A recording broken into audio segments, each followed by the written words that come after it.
guys, so today I am bringing you my April haul. Some of these books were purchased in March because they didn't come until April, so I'm just going to include them in this one. I'm also going to be announcing the giveaway winner at the end of this video, so if you are just here to find out if you won the Penguin English Library edition, you can just fast forward to the end. But I bought a lot of books in April, like 24. Which is a little bit excessive for me, but in my defense, I went to my favorite used and overstock bookstore twice.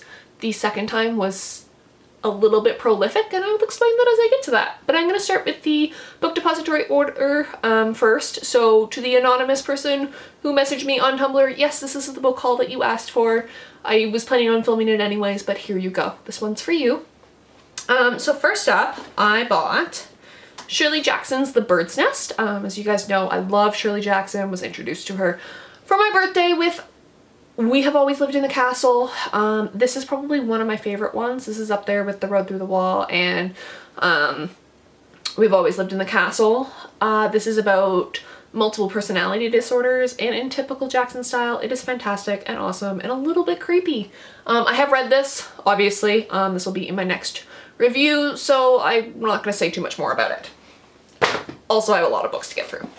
Next up is Nancy Mitford's The Pursuit of Love, which I mentioned in my April TBR. I have read this. This will be in my next review. I also picked up Angela Carter's Bluebeard. As you guys know, I love these little Penguin mini modern classics that I just started buying. So I try and, like, when I place a book depository order, get like one of these because they're only like $4, so I can justify adding them. I also picked up Thomas Hardy's Under the Greenwood Tree in the Penguin English Library edition. As you guys know, I have read Tess of the Dubervilles and Far from the Madding Crowd and really enjoyed them, so I thought I'd pick up this one. It's a lot slimmer than the other ones, so I'm really looking forward to reading that. It was my friend's birthday this month, so I ordered her very first Persephone classic, and because I hadn't read it either, I also bought myself a copy, which makes total sense, right? One for you, one for me.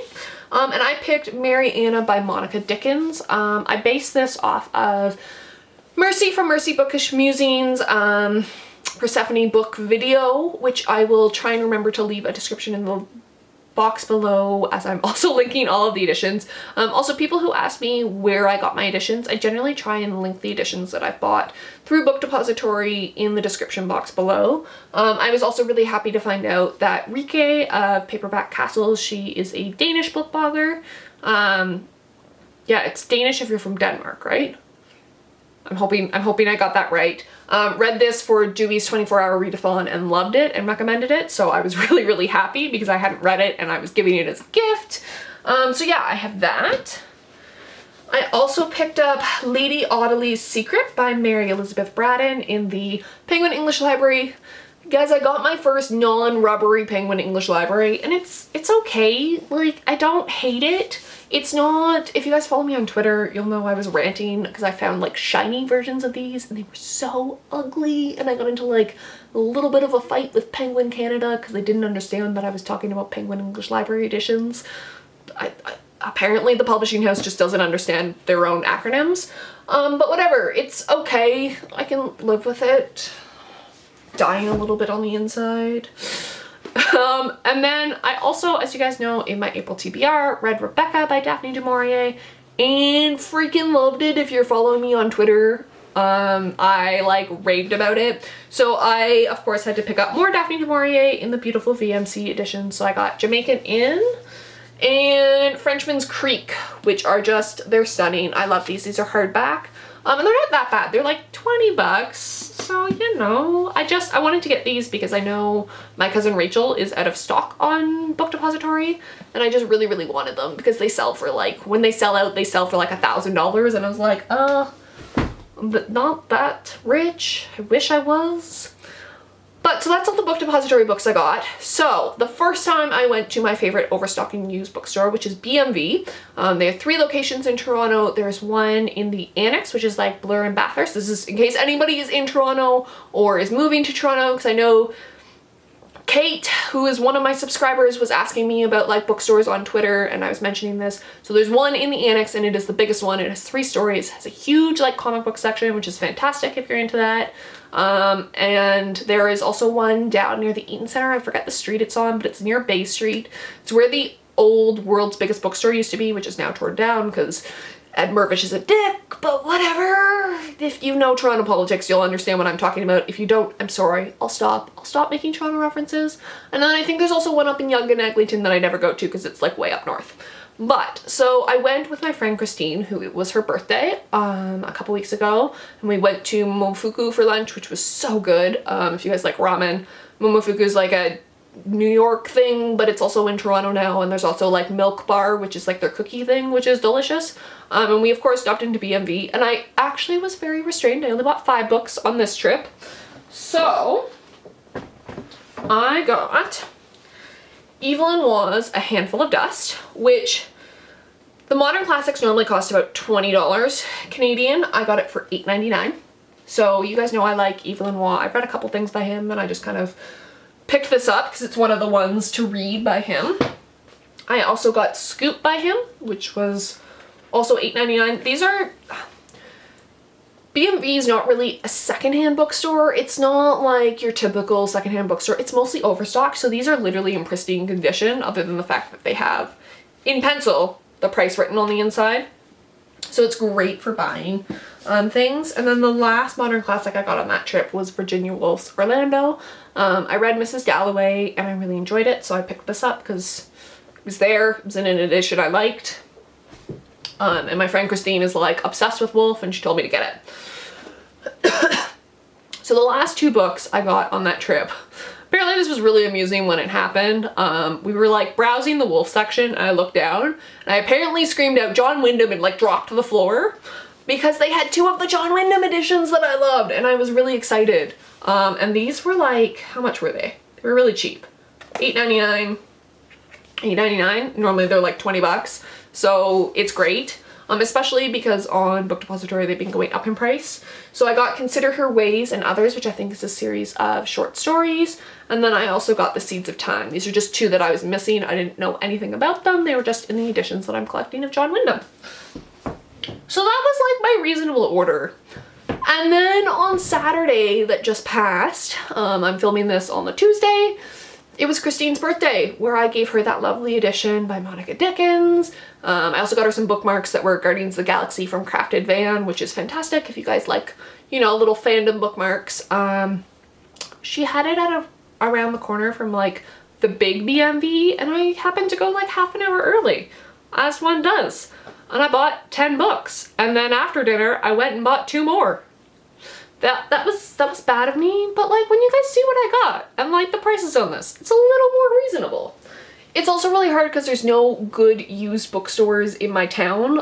All we have is a Chapters, and it is an abysmal Chapters. So yeah. So I got E.M. Forster's Where Angels Fear to Tread in this beautiful vintage edition. I have a couple of these. I have these for my, oh, what's her name? Age of Innocence, Edith Wharton books, which I haven't read yet, but I'm getting around to them. I think this was $4.99, so, you know, it was like a bag of chips. But better for you. It's for your mind. I also bought a lot of Dickens this trip by accident. So I got Hard Times in the vintage edition, which I really like. Julie, who also has a YouTube channel, whose YouTube name is making me blank, but if I remember I will put a link in the description below. Was raving about these, and they had them, and they were $4. Like, how could I not get Hard Times? And then I also got Bleak House in the same edition. So yeah, I picked up some Dickens.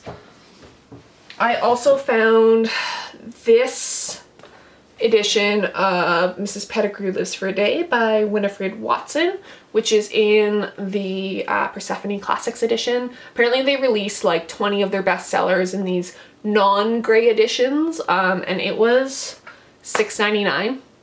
Like, realistically, how am I gonna say no to that?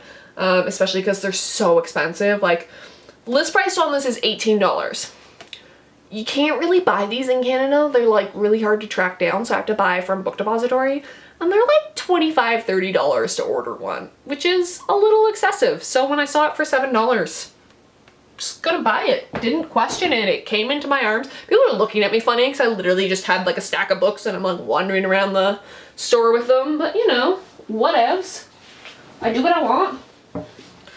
So then I also got Joseph Andrews by Henry Fielding. I don't know anything about this other than it's a Penguin English Library edition. It was the rubbery edition and it was like $6. I went a little crazy. I'm sure I'll read it. I like most Penguin English Library editions. I've read the back. It talks about moral complexity and generous life-affirming humanity. I don't know. That was one of the ones I'm a little iffy on, having reflected and come out of the haze of buying everything. I also bought more Dickens in the Penguin English Library edition. I got The Old Curiosity Shop, which was $6. See why I couldn't say no? And Martin Chuzzlewit, which was also $6. So some pretty hefty Dickens on my list now. These were probably my favorite find, and they are VMC editions of Elizabeth Taylor books. I got Angel, which is really, really pretty. I don't know, no, it won't focus. I have to manually focus my camera, so it's really pretty. And it's in the VMC designer editions. And then I also got A View of the Harbor by Elizabeth Taylor as well, also really pretty. These were like $9. They're like stupidly expensive on Book Depository. Like, I was like, yeah, why not? I'm already buying like 10 books, just gonna get them. Didn't question it at all. And then I also picked up Virginia Woolf's selected short stories. Really enjoying Woolf at the moment, so I figured why not. Also, I have like a huge mass of books that have just like spilled all over on the floor around me. You know. And then when I went back after dinner, because, you know, buying 10 books wasn't enough, I clearly needed to get more. I picked up Margaret Drabble's Jerusalem the Golden, which was $8.99, as is typical for the Penguin Modern Classics at BMV. It sounds really interesting. It's brought up in a stifling, emotionless home in the north of England. Clara finds freedom when she wins a scholarship and travels to London. There she meets Celia and the rest of the Denham family. Brilliant and charming, they dazzle Clara with their flair for life, and Clara yearns to be part of their bohemian world. But while she will do anything to join their circle, she gives no thought to the chaos she may cause. Sounds interesting. It kind of reminds me a bit of Brideshead Revisited, so yeah, I thought I'd pick that up. I also picked up Timothy Finley's The Wars. This was on recommendation from my friend Christine. We had seen it the first time we went to BMV, and she told me to pick it up like if I ever felt like it, and I figured I'd already spent enough money that day, I might as well just pick it up. Well, it was at BMV, I think it was like $7.99, so it was cheaper than the others. No, it was $6.99. Super cheap for a modern classic. And it's CanLit, which is thrilling because I'm Canadian and I like never read CanLit. The worst Canadian booktuber ever. But yeah, so now I have CanLit to read, which is exciting, you know. Oh, Canada, our true north, strong and fee.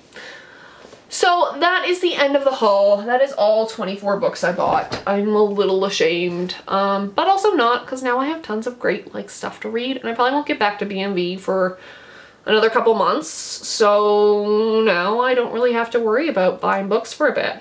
So let's get on to the thrilling part, which is the winner of the giveaway.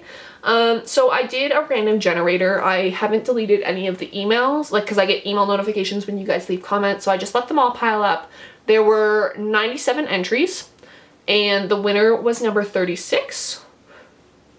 Yes, 36, which I counted up, and the winner is Raincoat Days, aka Sionad, and she won Under the Greenwood Tree. That was her book that she picked, which is awesome because I also just bought it so we can read it together and fun stuff like that. So if you can contact me at my email address, aliciamansfield@gmail.com. I will leave it in the description below for you to contact me just to give me your address, and I will be sending that out on Friday when I get paid next. So that is my massively large April book haul, and I will see you guys next week with another video. Bye!